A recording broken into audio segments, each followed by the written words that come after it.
খেলাঘরের নতুন একটা ভিডিওতে সবাইকে অনেক অনেক ওয়েলকাম। সবাই আশা করি ভালো আছেন, আমরাও ভালো আছি। আজ হলো ফাদার্স ডে। রিভু স্কুলের একটা সারপ্রাইজ ফাদার্স ডে কার্ড বানানোর ব্যাপার ছিল, যেটা ওর বাবা জানে না। তোর বাবাকে এখন একটু সারপ্রাইজ দিতে হবে। তোর বাবা বাইরে থেকে এসছে, চলুন তাহলে দেখি একটু সারপ্রাইজ দেওয়া যাক। কি হয়েছে?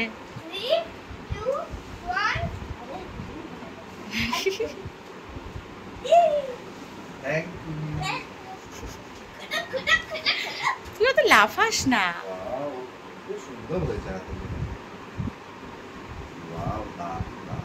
দেখি একটু দেখি। বাবা খুব সুন্দর হয়েছে। কখন করলে রিভু? এটা ও হাতের লেখা? রিভু লিখেছে সবটা। হ্যাঁ হ্যাঁ, এক্সিলেন্ট হ্যান্ডরাইটিং। এই সময় তো ভালো করে লিখতে পারে। রিভু কি লিখেছে পড়ো। হ্যাঁ পড়ছি। Superstar, you are my super hero, best dad ever. First, এটা কি ফার্স্ট? কি লিখেছিস পড়? কি লিখেছিস? ফার্স্ট মানে তুমি ফার্স্ট হয়েছো আর কি, আচ্ছা, তোমাকে কাপ দিয়েছে তো, তুমি ফার্স্ট র্যাঙ্কিং এ রয়েছো। Happy father's day to the best dad in the world.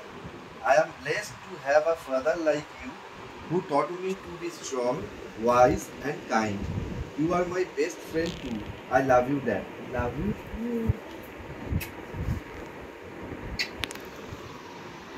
ঠিক আছে, হয়েছে। এই কাম লিখে গেছে। Father's day return gift. আচ্ছা চল একটা ছবি তুলে নি। আমার মায়ের আজকে জন্মদিন, তো আমার তো দুদিন ধরে রিভুর পরীক্ষা চলছে, একদমই ভিডিও করা হচ্ছে না। কিন্তু এখন সন্ধ্যাবেলায় একটু ঘরোয়া করেই মায়ের শুধুমাত্র একটু কেক কাটা হবে। কারণ দাদা আর অরিত্রিদির আসবার কথা ছিল, কিন্তু প্রচন্ড বৃষ্টি, তাই জন্য অরিত্রিদি আর দাদা আসতে পারেনি। সেই জন্য আমি আর রিভু আর সোমবাবু এসছে পড়তে। সোমবাবু একটু হাই করে দাও তো। বাবা রিভু একটু হাই করে দাও। হ্যালো। এবার দুজনেরই পরীক্ষা চলছে, ঠিক আছে, মানে হাফ ইয়ারলি পরীক্ষা চলছে। সোমুরও কালকে হচ্ছে ইংলিশ ল্যাঙ্গুয়েজ পরীক্ষা, আর রিভুর হচ্ছে কালকে ম্যাথ পরীক্ষা। দুজনেই এতক্ষণ ধরে পরীক্ষা দিচ্ছিল আমার কাছে, পড়া হয়ে গেছে। সোমু এখন বাড়ি যাবে, মা রেডি হয়ে বসে আছে, একটু কেক কাটা হবে আর রাত্রিবেলা একটুখানি সিম্পল কিছু খাওয়া দাওয়া হবে, ব্যাস এই। তো দাদা অরিত্রিদি আসলে পরে আবার খাওয়া দাওয়া হবে, ঠিক করে মজা ঠাজা হবে। তো চলুন, মা এখন কেক কাটবে, আপনারা সবাই মাকে হ্যাপি বার্থডে উইশ করে দেবেন। Happy birthday to you. Happy birthday to মা, হ্যাপি বার্থডে টু মা, হ্যাপি বার্থডে টু মা, হ্যাপি বার্থডে। দাদা একটা ভিডিও কল করে দাও তো তোমার ফোন থেকে।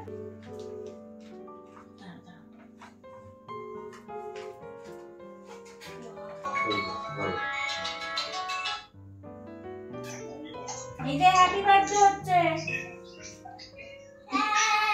বলে দাও, কেক কাটতে বসেছে, হ্যাপি বার্থডে বলে দাও। এটা সোমু বাবু, সোমু বাবু ফুল বাবুর সাথে চলে এসেছে, আজকে ঠান্ডা পড়ে গেছে নাকি।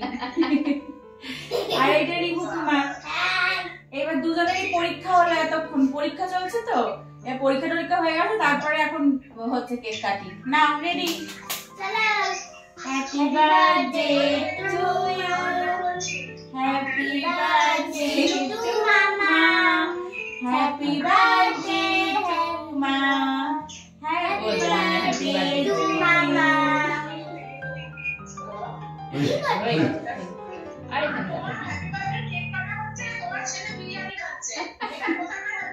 ও বাবা, বিরিয়ানি খেয়েই যায়, পৃথিবীর সব বিরিয়ানি তোরাই খা। শুধু বিরিয়ানি খায়, বিরিয়ানির গাছ জমে যাবে এবারে। তোমরাই অ্যাকচুয়াল বিরিয়ানি লাভার্স, যখনই পোস্ট করবে #বিরিয়ানি লাভার্স করে দেবে। এটা খুব ভালো কাজ করেছো মা, তোমাকে ওয়ার্ল্ড কাপ দেওয়া হবে। এখানে অরিত্রিদি আর দাদা রয়েছে, ওরা ওখানে ভিডিও কলে আর কি মাকে উইশ করছে। ঠিক আছে ঠিক আছে, চলো চলো রাখছি, টাটা। আরে এটা তো এটা পড়ে যাবে, ওদের একটু কেক খাই দাও। এই যে বাবারটা এই যে পড়েছিল না, ওটা পড়ে যাবে। সি দিয়ে পড়ে যাবে ওটা। আরে কি খালি গায়ে আছে ওই না, এই যে কেক খাই, এই যে কেক দিচ্ছে, খাও খাও। হ্যাঁ, বিরিয়ানি দিয়ে কেক মেখে খাও। না না, বিরিয়ানি দিয়ে আলু দিয়ে ডিম দিয়ে কেক মেখে খাও। ডিম দিচ্ছে। টাটা, পরে আবার করব। ঠিক আছে। আচ্ছা, ঠিক আছে, চলুন তাহলে টাটা। বেরোতে হবে আমাকে, আবার বৃষ্টি এসে যাবে, সেজন্য এখন এখানেই বন্ধ করলাম ভিডিওটা। মা কেকটা কেটে উঠেছে, আমরা একটু বেরোবো, আর প্রচণ্ড বৃষ্টি। যাই হোক, বৃষ্টির মধ্যেই বেরোলাম, কারণ সোদপুরে একটা সোনার দোকানে না একটা এমিথিস্টের রিং বানাতে দেওয়া ছিল, তো সেটাই একটু নিতে এসছি, এক্ষুনি বাড়ি চলে যাব। মা, জন্মদিনের দিন কি খাচ্ছ? মোচার তরকারি আর পরোটা আর মিষ্টি। জন্মদিনের দিন একটু আম দরকার ছিল, আমটা তো শেষ হয়ে গেছে। ঠিক আছে, আবার খেলাম তো, কালকে পর্যন্ত প্রচুর আম খেয়েছি, এবারে থাক। ঠিক আছে, পরোটা খেয়ে আর আম না হলেও চলবে। মোচার তরকারি আর পরোটা, আমরা একটু মোচার তরকারি দিয়ে পরোটা খেতে ভালোবাসি, তাই বলে এটা জন্মদিনের খাবার একদমই নয়, সেটা জানি, কিন্তু তবুও মানে আজকের জন্য যেহেতু পরীক্ষা রয়েছে আর দাদারাও আসতে পারেনি বৃষ্টির জন্য, তাই জন্য অল্প স্বল্পর মধ্যে দিয়ে যাক, তাই না? ঠিক আছে, আবার ওরা আসবে। হ্যাঁ, সেদিনকে চিলি ফিশ এইসব হবে। এই যেখানে মিষ্টি আছে আর পরোটা, গরম গরম পরোটা দিয়ে মোচার তরকারি খুব প্রিয় আমার। চলুন তাহলে খাওয়া দাওয়াটা তাড়াতাড়ি শেষ করে নিই, কারণ কালকে আবার সকালবেলা রিবুর পরীক্ষা আছে। ভিডিওটা কেমন লাগলো তা অবশ্যই কমেন্ট করে জানাবেন, আর মাকে জন্মদিনের শুভেচ্ছাও জানিয়ে দেবেন। তো সবাই খুব ভালো থাকবেন, সুস্থ থাকবেন, এবং নতুন একটা ভিডিও নিয়ে আমি খুব তাড়াতাড়ি আবার আসবো আপনাদের সামনে। চলুন তাহলে এখন আসি, টাটা।